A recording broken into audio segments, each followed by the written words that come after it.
안녕하십니까, 오토다이리 오종훈입니다. 자동차 산업이 패러다임을 바꿔놓은 차가 있죠. 테슬라입니다. 테슬라가 전기차를 만들기 시작하면서 전 세계 자동차 산업의 패러다임은 급속하게 변하고 있습니다. 메이저 자동차 회사들이 속속 전기차 사업을 강화하고 있는데요, 테슬라가 없었다면 지금의 자동차 산업의 판도는 지금과는 많이 달랐을 것이라고 생각이 되는데요, 자동차 산업의 2단화, 전기차를 현실 속으로 끌어들인 바로 그 차, 테슬라인데요. 오늘 준비한 차는 테슬라의 모델 S 90D입니다. 탑다운 방식으로 전개되는 테슬라의 라인업 중에서 플래그십에 해당하는 차죠. 모델 S입니다. 그 중에서도 90D 타고 오늘 시승을 시작하겠습니다. 테슬라의 전기차를 함께 경험해 보시죠. 테슬라를 타기 전에 먼저 앨런 머스크를 얘기하지 않을 수 없죠. 생각보다 젊은 친구죠. 71년생 남아공에서 태어났죠. 영화 아이언맨의 모델로도 많이 알려져 있고요.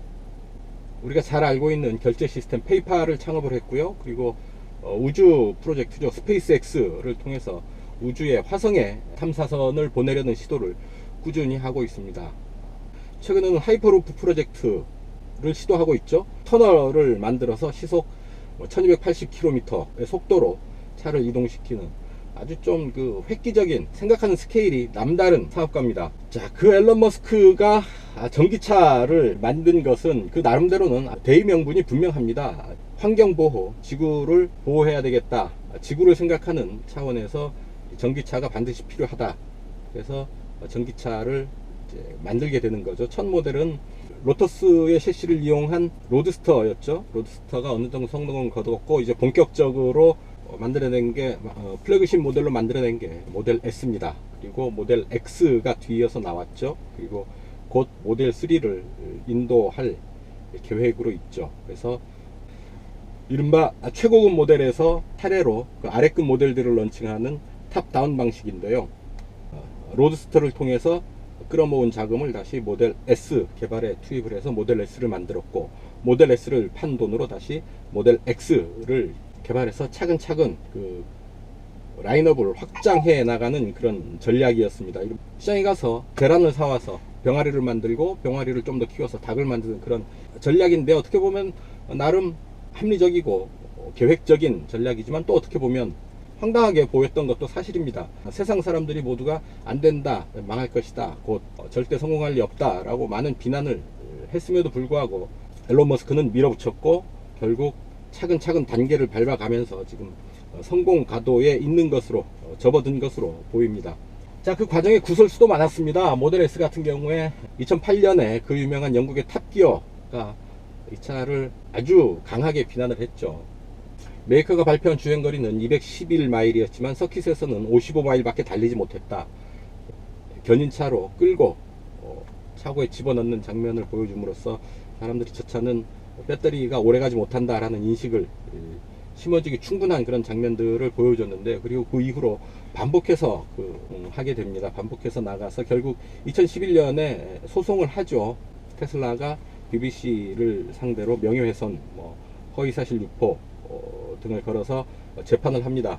재심까지 가지만 테슬라가 집니다. 아마 그럴 만한 상당한 사유가 있었다, 언론의 자유, 이런 차원에서 법원은 탑기어 제레미 클락슨의 손을 들어주지만, 결국 테슬라도 손해를 보지 않은 게 그 과정에서 엄청난 홍보 효과, 테슬라라는 존재가 있다라는 엄청난 홍보 효과를 거뒀다는 분석도 있습니다. 서로가 윈윈한 그런 게임이었다 라고 볼 수 있는 거죠. 2011년인가요? 12년에 뉴욕타임스가 테슬라 모델 S를 시승을 하면서 오보 아닌 오보를 내보내게 됩니다. 결국 운행하는 도중에 방전이 돼서 견인할 수밖에 없었다라는 내용의 어떤 그 기사가 나가는데요, 그 기자가 간과한 게 있었습니다. 운행기록 장치가 있었고, 테슬라가 운행기록 장치를 봤더니 영하 12도의 혹한에 목적지를 두고서 빠르게 갈 수 있는 길을 놔두고도 우회했다. 그리고 과속을 자주 해서 배터리에 주행 가는 거리를 갉아먹었다, 이런 사실들을 밝혀내면서 뉴욕타임스가 의도적인 그런 오보를 낸 거 아니냐, 이런 공방이 있었습니다. 상당히 화제가 됐고요. 덕분에 그 화제 덕분에 테슬라의 존재는 점점 더 많이 알려지게 된 거죠. 의도했던 의도하지 않았던 어쨌든 이른바 노이즈 마케팅의 효과를 보게 되는데요. 그렇게 하면서 테슬라의 존재는 점점 더 알려지게 됩니다. 애플에 비견되는 존재감 있는 회사로 성장을 해 나가게 되는 거죠. 차 자체가 무선 통신망을 통해서 연결이 되어 있습니다. 그래서 차 안에서 인터넷도 가능하고요. 이렇게 다음 초기 화면이 이렇게 뜨는데요. 이렇게 인터넷 검색도 가능하고, 다만 동영상은 되지 않는다고 합니다. 어쨌든 차 자체가 커넥티드, 연결되어 있는 하나의 디바이스로 기능을 하기 때문에 단순한 자동차라기보다는 연결되어서 움직이는 디바이스, 컴퓨터 정도로 이해를 해도 됩니다. 가장 특징적인 부분 중에 하나가 OTA 서비스죠. 오버 더 에어, 유선이 아니라 무선 통신을 통해서 이 차를 업데이트 할 수 있다는 거죠. 마치 모바일 폰의 펌웨어를 업그레이드 하듯이 이 차의 운행 시스템을 무선으로 업그레이드 해줄 수 있다는 얘기입니다. 그래서 심지어 테슬라는 리콜을 리콜해야 된다라는 얘기도 하는데요. 전통적인 방식의 리콜, 그러니까 정비소를 찾아가서 고치고 업데이트하고 수리를 받는 방식의 리콜은 이제 테슬라에는 없다. 테슬라는 무선 OTA 서비스를 통해서 차량을 업데이트 할 수 있으니까 리콜이 필요하면 그런 방식으로 할 수 있다. 굳이 정비소를 찾아오지 않아도 리콜이 가능하다라는 의미죠. 그래서 전통적인 방식의 리콜은 이제 더 이상 없다라고 얘기하기도 합니다. 자, 이 차 디자인한 사람이 프란츠 폰 홀차우젠이라는 GM 출신의 디자이너입니다. 폰티악을 주로 했었고요. 이 차의 그 인차의 전체적인 컨셉을 사이클 선수의 몸에서 찾았다고 하네요. 어깨, 엉덩이, 허리 이런 부분에 군살이 하나도 없는, 군더더기 없는 그런 체격을 가진 사이클 선수처럼 이 차의 어떤 그 불필요한 무게들을 싹 빼서 근육질의 고성능 세단으로 이 차를 만들었다는 것이죠. 특별히 포인트를 준 부분이 바로 도어 캐치, 도어 핸들입니다. 차와 운전자가 처음 접하는 부분이 바로 스티어링 휠 아니죠, 도어 핸들입니다. 차에 오르기 위해서 도어 핸들에 손을 딱 갖다 댈 때 이 차의 도어 핸들이 위로 올라오면서 주인을 맞는다 라는 개념이죠. 차체 안에 매립되어 있던 도어 핸들이 운전자가 가까이 오면 이제 스스로 알아서 이제 손으로 잡을 수 있게 바깥으로 이제 나오는 거죠. 그 자연스럽게 나온 도어 핸들을 재고 문을 열고 들어오면 됩니다. 그렇게 운전자와 차와의 첫 만남을 그렇게 좀 인상적으로 만들었다라는 거죠. 도어를 딱 열면 잠시 머뭇거려지게 됩니다. 이런 그 자동차의 하얀 시트라뇨, 하얀 가죽 시트라뇨, 아주 이 들어가도 될까? 뭐 이제 내 손이 깨끗한가? 더럽혀지지 않을까? 라는 생각을 하게 되죠. 그 들어가기 주저스러운 그런 상황을 맞게 됩니다. 그럴 정도로 깨끗한 실내를 가졌는데요. 이거 몇 년이 지나면 좀 얼룩이 타고 이러면 어떨까 하는 걱정도 됩니다만, 일단 깨끗하고 단정해 보여서 아주 마음에 듭니다. 실내에 딱 들어오면 17인치 대화면이 운전자를 맞습니다. 이 안에서 상태를 파악하고 검색하고 조작하고 확인할 수 있습니다. 카메라도 있고요. 그리고 인터넷도 할 수 있고, 그리고 내비게이션 화면을 띄울 수 있고요. 에너지 사용량, 경로 예측 주행이 가능하네요. 모바일 앱을 통해서 일정을 공유할 수도 있습니다. 없는 게 있습니다. 시동 버튼이 없습니다. 시동 버튼 없는데 어떻게 시동을 걸지? 브레이크를 밟으면 시동이 스위치 온 상태가 되는 겁니다. 스위치 온 상태가 빡빡하던 핸들이 이제 헐거워졌죠. 바로 출발할 준비가 되어 있다라는 얘기입니다. 스티어링을 한번 볼까요? 하나, 둘, 2.2회전. 아주 날카로운 조향 기대할 수 있는 그런 조향비죠. 차 90D는 90kWh 용량의 배터리입니다. 파나소닉이 공급하는 18650 원통형 배터리를 여러 개 연결한 배터리 팩을 사용을 합니다. 그 배터리 팩을 차체 바닥에 깔아놨는데요. 덕분에 무게중심이 낮아지죠. 주행 안정감이 훨씬 더 좋아지게 됩니다. 자, 이 차는 S90D입니다. D는 두 개의 모터를 사용을 해서 앞차축 그리고 뒷차축에 각각 하나씩 두 개의 모터를 사용을 합니다. 차륜구동 형식이 되는 거죠. 네 바퀴가 다 동력을 전달받아서 구동을 하게 됩니다. 자, 이 차 전기차여서 충전이 관건입니다. 슈퍼차저가 있고요, 데스티네이션 차저가 있습니다. 슈퍼차저는 급속 충전이고요, 데스티네이션 차저는 완속 충전으로 이해하시면 될 텐데요. 슈퍼차저는 서울에 세 군데가 있고 천안, 대구, 원주 등에 있습니다. 자, 이렇게 내비게이션에 슈퍼차저 위치들을 확인을 할 수가 있고요. 대구에 있고 부산에는 없군요. 대구에 있고 천안에 있고 원주에 있고 서울에는 강남, 종로, 여의도에 이렇게 각각 있습니다. 자, 내비게이션은 T맵 기반인 것 같고요. 스티어링 휠이 아주 예민하죠. 살짝 돌리는데 아주 반응이 빠르고 민첩합니다. 어이구. 과속 방지턱 넘는 느낌도 아주 좋은데요. 충격을 아주 잘 부드럽게 걸러주는 그런 느낌입니다. 지나고 난 뒤에 잔진동도 거의 없고요. 스티어링 휠은 조금 큰 듯한 느낌이 나네요. 좀 작아도 좋지 않았을까 하는 생각이 드는데요. 목적지를 검색을 했더니 지금 79% 배터리가 남게 된다라고 하네요. 계기판에 내비게이션이 연동이 되네요. 순간 가속 능력이 아주 탁월합니다. 0-100 4.4초에 끊는다고 하는데요. 차간거리는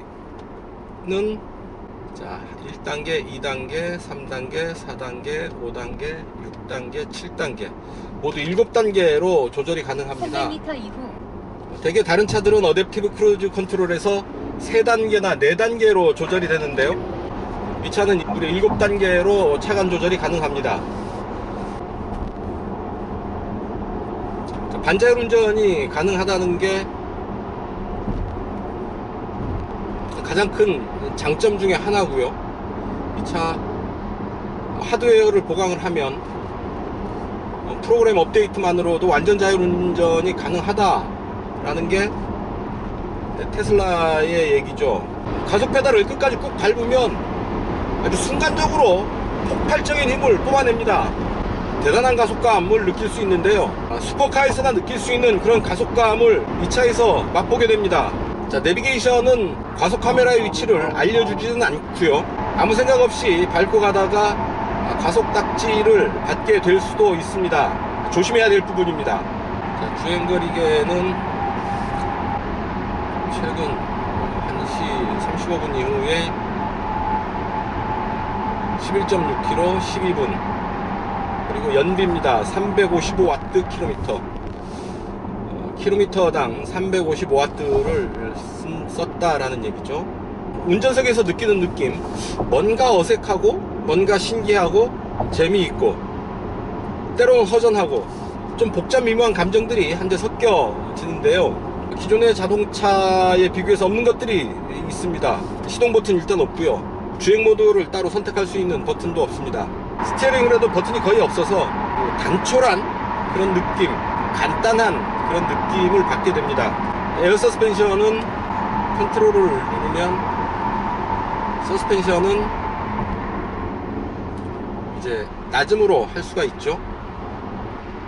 서스펜션 높이를 좀 더 낮게 낮췄습니다. 자, 고속 제법 빠른 상태에서도 가속 페달을 깊게 밟으면 금방금방 속도를 뽑아 올립니다.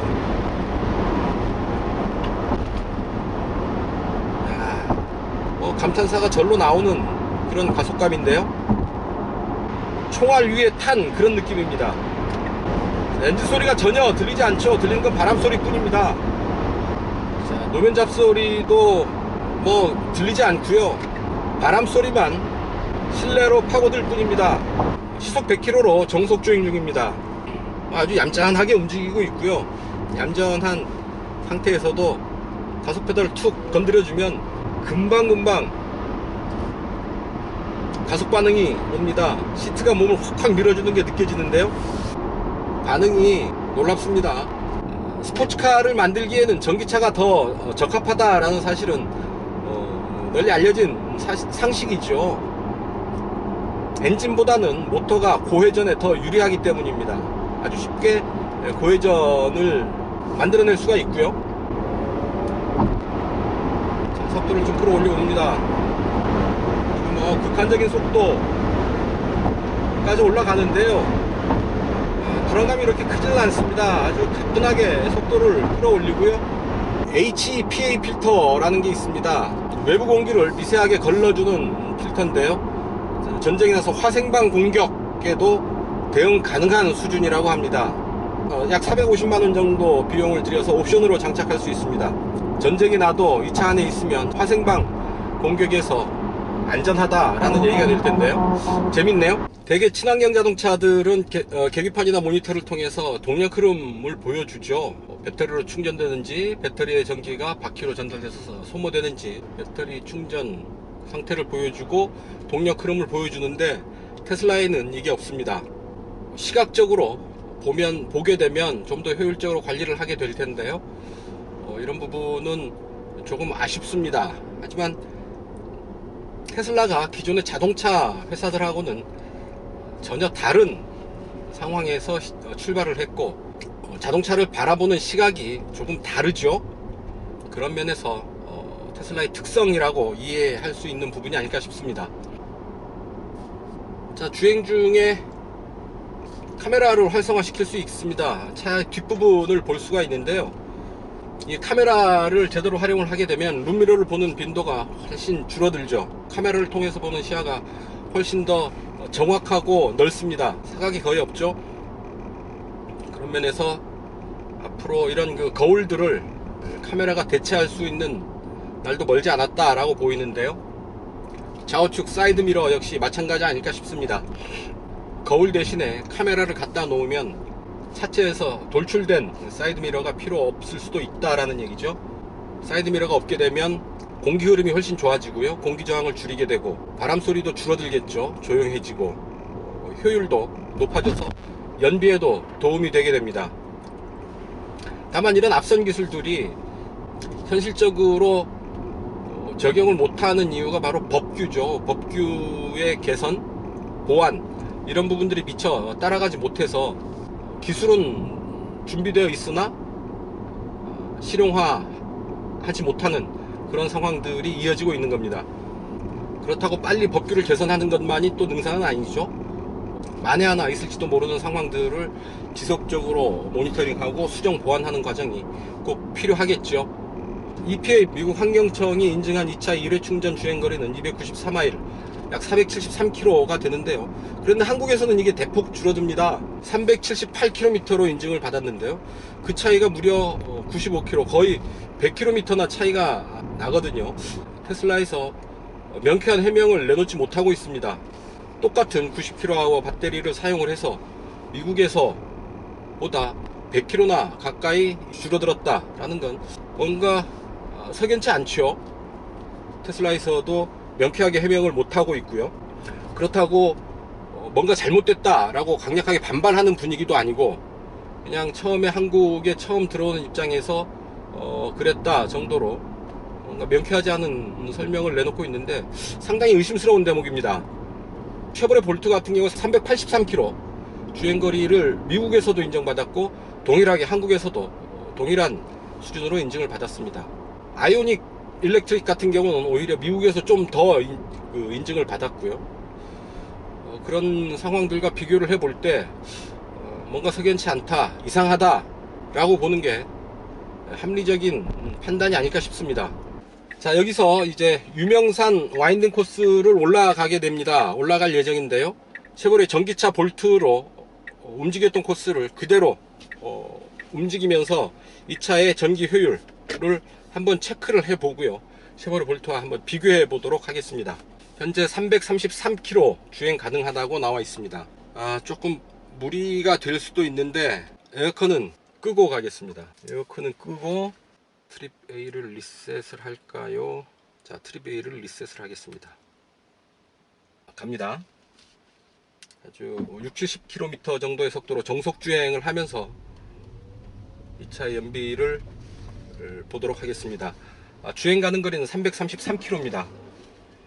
지금 밖에 온도는 33도, 폭염이 기승을 부리는 오후입니다. 몇백 미터, 한 200m 온 것 같은데 1km가 줄었습니다. 332km고요. 자, 혹시 모르니까 브레이크 상황을 보면 서스펜션은 표준으로 되어 있고 브레이크 회생제동은 표준으로 뒀습니다. 좀 덥지만 더위를 참고 50에서 60km 정도의 속도로 오르막길을 올라가겠습니다. 전기차가 오르막길에서 효율이 상당히 떨어지죠. 많은 그 전기차 오너들이 걱정하는 부분이 바로 이런 산길을 만났을 때 배터리가 방전되지 않을까, 배터리의 주행 가는 거리가 확 줄어들지 않을까 하는 걱정을 하게 되는데요. 지금 1.9km를 2km를 달려왔는데 계기판 상으로는 약 6km의 전력을 소모를 했습니다. 자, 낮은 속도로 올라가고 있는데요. 아주 차분하고 조용합니다. 노면에서의 잡소리가 거의 들어오지 않고요. 21인치 타이어가 올라가 있습니다. 앞뒤로 21인치 타이어가 올라가 있고 타이어 사이즈가 앞에는 245 35R21, 뒤에는 265 35R21 사이즈의 타이어가 올라가 있습니다. 컨티넨탈 타이어입니다. 쉐보레 볼트 할 때보다 기온이 워낙 높아서 지금 아스팔트의 열기도 뜨겁고요. 그래서 배터리의 효율은 조금 더 떨어지지 않을까 싶은데요. 자, 이제 정상입니다. 쉐보레 볼트가 멈춰섰던 그 자리에서 이제 정리를 하고 체크를 하고 다시 내려가도록 하겠습니다.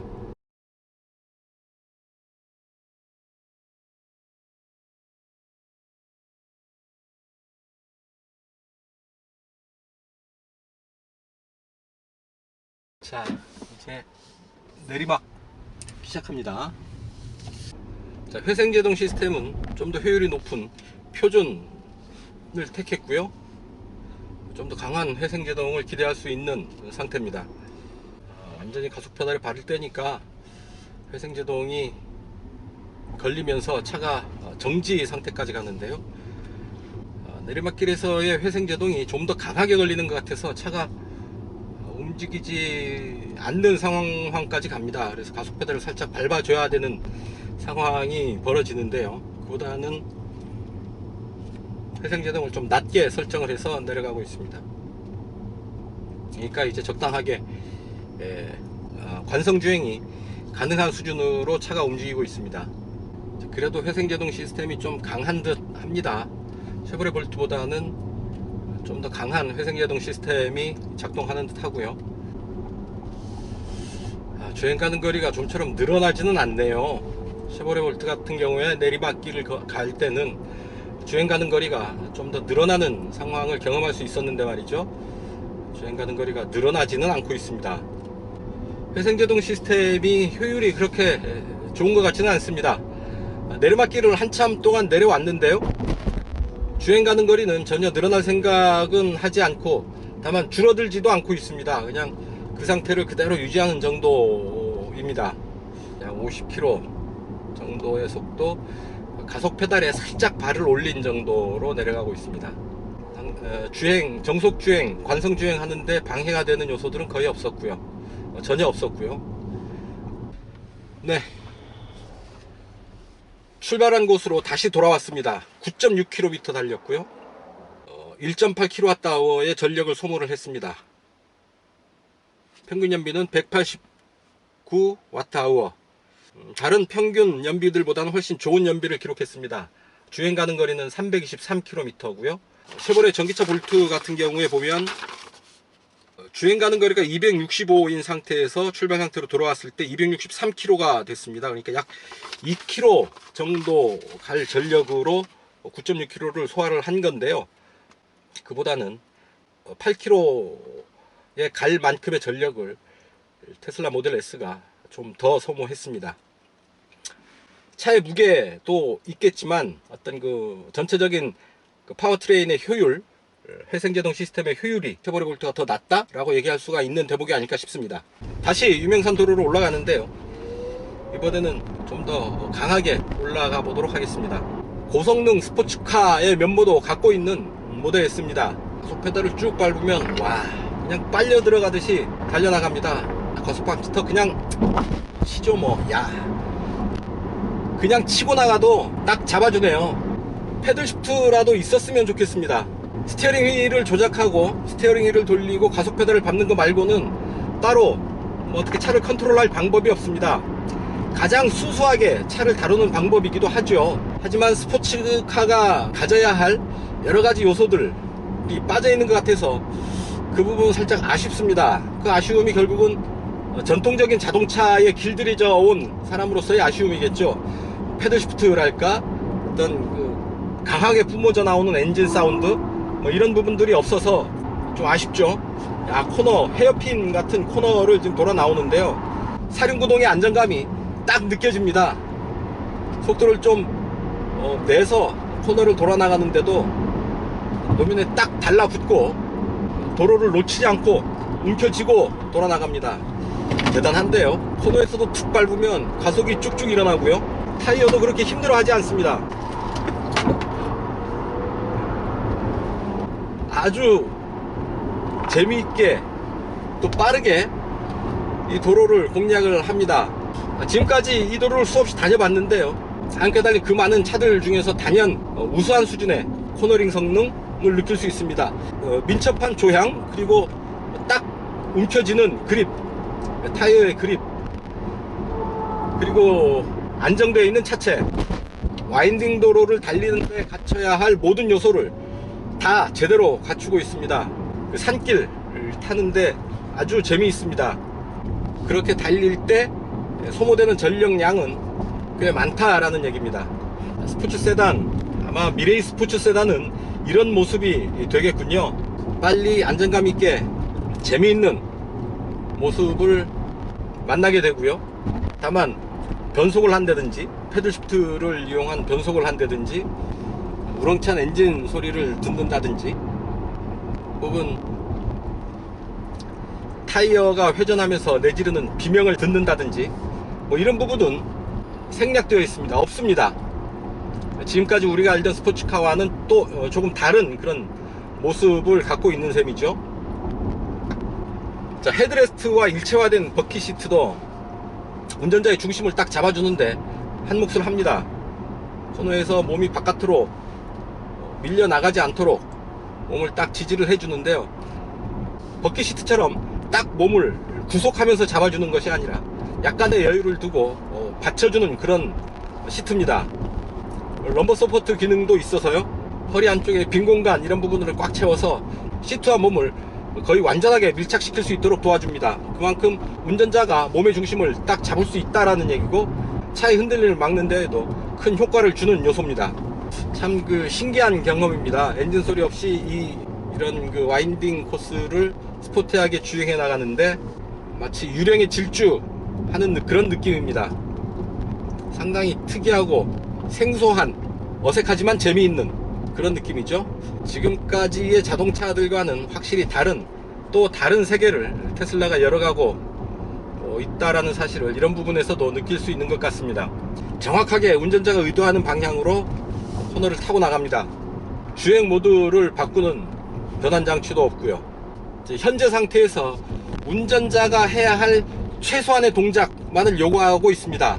스티어링 휠을 조절을 하고 가속 페달을 밟고, 그것밖에는 운전자가 따로 차를 컨트롤하기 위해서 해야 할 일이 없습니다. 그런 면에서 가장 어떤 그 순수한 형태의 세단, 순수한 형태의 자동차라고도 얘기할 수 있겠는데요. 차의 모든 조작은 이렇게 모니터를 통해서 조작을 하게 되고요, 대부분의 버튼들은 다 이 안으로 몰아넣어서 생략되어 있습니다. 겨우 만날 수 있는 버튼은 스티어링 휠에 있는 버튼과 윈도우 버튼이 전부입니다. 그 변속 레버, 그리고 방향지시 등, 텔레스코픽 조절 레버, 이런 부분들은 다 벤츠의 것을 그대로 사용을 하고 있습니다. 그래서 이런 버튼이나 레버류가 그렇게 낯설지는 않습니다. 자동차를 타는 아기자기한 즐거움은 이 차에서는 기대하지 않는 게 좋겠습니다. 운전자가 할 수 있는 게 없습니다. 핸들을 쥐고 가속 페달을 밟고 브레이크를 밟고 하는 거 말고는 펀트 드라이브를 즐길 만한 요소가 없습니다. 전통적인 관점에서 그렇습니다. 이 차의 판매 가격 1억 1310만 원인데요, 풀옵션을 하게 되면 1억 3560만 원이 되겠습니다. 만만치 않은 가격이죠. 쉐보레 볼트를 다시 얘기하지 않을 수 없는데요, 인증 기준으로 본다면 이 차보다 1회 충전으로 더 멀리 갈 수 있습니다. 가격은 절반 수준이고요. 전기차 지원 보조금을 받게 되면 4천만 원 미만대에서 구매가 가능하죠. 3분의 1 수준의 가격이 되는 겁니다. 물론 쉐보레 볼트는 앞으로 테슬라가 선보일 모델 3와 본격적인 경쟁을 하게 될 텐데요, 모델 3와 가격 비교를 한다고 해도 쉐보레 볼트가 훨씬 더 경쟁력이 있지 않을까 하는 생각을 해봅니다. 자동차 산업의 패러다임을 확 바꿔놓은 그런 계기를 제공한 테슬라 모델 S인데요, 그래서 기대가 잔뜩 높았던 고객들에게는 막상 이 차를 접하고 난 뒤에 조금 실망할 만한 요소도 있어 보입니다. 실내 요모조모 이런 아기자기한 기능, 재미 이런 부분들도 많이 생략되어 있는 부분들이 보입니다. 내비게이션은 단속 구간을 알려주지 않고요, 스티어링 휠은 좀 큰 듯하고 하여튼 이런 요모조모 디테일한 부분에서 조금씩 아쉬운 부분이 눈에 띄입니다. 테슬라의 모델 라인업이 원래는 모델 S, 모델 X, 그리고 그 가운데 모델 E를 넣으려고 했던 게 원래의 의도였죠. 전체 라인업을 이어서 보게 되면 S, E, X 이런 라인업을 갖게 됩니다. 섹스가 되는 거죠. 다행인지 불행인지 모델 E를 테슬라가 시도하려고 했는데 그 상표 등록을 포드가 가지고 있었습니다. 그래서 포드가 이의를 제기를 했고, 그것 때문에 모델 E는 모델 3로 대체되게 되는 거죠. E를 옆으로 뒤집어 놓으면 이제 3이 되는 데서 착안한 네이밍입니다. 모델 S, 그리고 모델 3, 모델 X. 역시 이어서 보게 된다면 섹스라는 단어를 자연스럽게 연상하게 되는 그런 이름들입니다. 어떤 전통적이고 보수적인 자동차 메이커였다고 한다면 감히 상상도 할 수 없는 그런 시도들이죠. 결국은 테슬라의 성패는 앞으로 나오게 될 모델 3가 관건이라고 보이는데요, 본격적인 대량 생산 체제를 갖춘 모델 3가 과연 성공하느냐 마느냐에 테슬라의 운명이 달려있는 것 같습니다. 창업한 지 10년이 지났지만 여전히 적자를 벗어나지 못하고 있습니다. 자, 그래서 흔히 그런 농담들도 하죠. 앨런 머스크가 스페이스X를 추진하는 이유가 소기의 성과를 달성하지 못할 때 스페이스X를 타고 화성으로 도망가겠다라는 거 아니냐 라는 농담을 하기도 합니다. 우스갯소리죠. 어떤 그 시대를 앞서서 개척해가는, 열어가는 그런 면모를 보이고 있고요. 충분히 그럴 가능성 높다고 봅니다. 희망을 일단 걸어보고요. 하지만 적어도 자동차라는 산업의 부분이 문외한이 들어와서 단시간에 성공하기는 쉽지 않을 것이다 라는 생각도 당연히 듭니다. 디테일한 부분에서 자동차 만들기가, 자동차가 그렇게 한두 개의 부품만으로 이루어지는 게 아니죠. 엔진이 사라진다고 해도 여전히 수많은 부품들의 조합, 전체적인 균형, 밸런싱, 전체적인 완성도, 이런 것들이 상당히 중요한 테슬라 모델 S는 스포츠 세단의 면모를 가지려고 했고 가졌습니다. 빨리 달리는 수준은 아주 놀랍습니다. 1500 4.4초에 끝난다고 하고요. 하지만 그 빨리 달리는 과정에서 느낄 수 있는 이런 아기자기한 재미, 즐거움, 이런 요소들은 많이 놓치고 있습니다. 특히 이 손이 느낄 수 있는 즐거움이 거의 없죠. 변속, 패들 시프트 이런 부분에 관한 얘기가 될 텐데요, 쫙 밀고 나가는 맛이 우수하긴 하지만 그 밀고 나가는 과정에서 물결치듯 느끼게 되는 그 출렁임, 혹은 그 변속 과정에서 차와 운전자와의 교감, 이런 부분에서는 상당히 아쉬운 것 또한 사실입니다. 네, 뒷좌석입니다. 따끈따끈한 날씨인데요, 운전석을 비워두고 뒷좌석 앉았더니 시동이 계속 유지되지 않습니다. 완전히 시동이 꺼진 상태고요. 에어컨도 완전히 정지됐습니다. 실내가 아주 따끈따끈합니다. 빨리 끝내도록 하죠. 엉덩이가 조금 뒤로 주저앉은 그런 느낌이고요. 무릎을 이렇게 세워서 앉게 됩니다. 무릎 앞으로 주먹 하나가 겨우 빠듯하게 들어가네요. 자, 내려가는데요, 약 5cm 정도 될까요? 5, 6cm 정도 될까요? 남겨놓고 차창이 닫힙니다. 암레스트도 별도로 없고요. 시트를 이렇게 6대 4로 분리해 놓아서 접을 수 있게 해 놓았습니다. 완전히 접으면 뒷시트를 접으면 트렁크 공간을 훨씬 더 넓게 쓸 수 있게 되겠죠. 그리고 센터 콘솔 뒤로 송풍구, 그 밑에 2개의 USB 포트를 마련하고 있고 컵홀더 2개도 배치를 해 놓았습니다. 자, 센터 터널은 아예 없죠. 당연한 얘기입니다. 2000 전기차이기 때문에 뭐 동력 전달 축 뭐 이런 게 필요가 없죠. 바닥은 평평한 상태를 유지를 해서 뒷좌석에 제한된 공간을 아주 유용하게 사용할 수 있도록 하고 있습니다. 뒷좌석 가운데 자리에 앉아도 뭐 이런 정도의 자세가 되죠. 머리 위로도 충분히 여유가 있습니다. 여기 앉아서도 머리 위로 충분히 여유가 있죠. 뒷좌석 위로도 썬루프가 있어서 얇죠. 얇은 썬루프 덕분에 머리 위 공간은 조금 더 여유를 가질 수 있게 됐습니다. 아주 심플하고 깨끗한 그런 뒷좌석입니다. 단도직입입니다. 1회 충전 주행 가능 거리가 한국에서는 378km로 인증을 받았는데요. 미국에서는 294마일 473km로 인증을 받았죠. 한국에서는 봅시다. 1회 충전 주행 거리가 512km, 그리고 21인치로 바꾸면 더 줄어드는데요. 왜 인증 과정에서 주행 가능 거리가 그렇게 줄어들었는지 테슬라에서 명확하게 설명을 해주지 못하고 있습니다. 명확한 설명 없이 이런 부분을 어떻게 이해를 해야 될지 사실은 좀 의심스러운 게 사실입니다. 뒷창을 감싸는 고무 트림도 붉어져 나와 있습니다. 마무리가 제대로 되어 있지 않아서 고무 트림이 이렇게 툭 튀어나오게 붉어져 나와 있죠. 세심한 마무리를 해야 되지 않을까 싶습니다. 자, 국내에서 전기차 보조금을 못 받는 것도 아쉬운 대목입니다. 뭐 충전 제한 시간 때문에 그렇다고 하죠. 완속 충전기로 충전을 하기 위해서 14시간이 필요한데 10시간을 넘으면 지원금 대상에서 제외된다, 뭐 이런 규정 때문이라고 하는데요. 테슬라를 구매를 원하는 고객들에게는 좀 아쉬운 소식이 아닐 수 없겠습니다.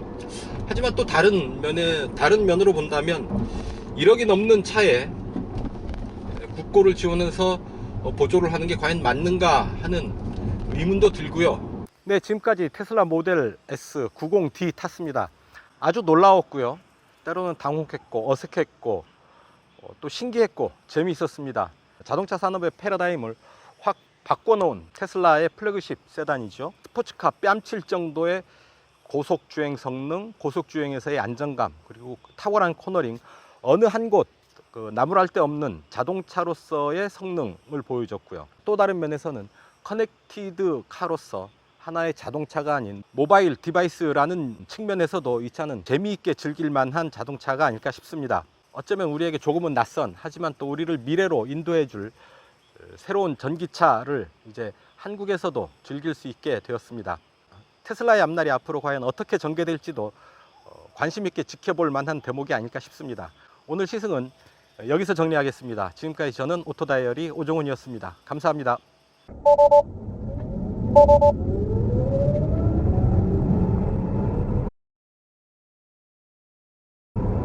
짧은 순간에 시속 100을 가뿐하게 주파를 하네요.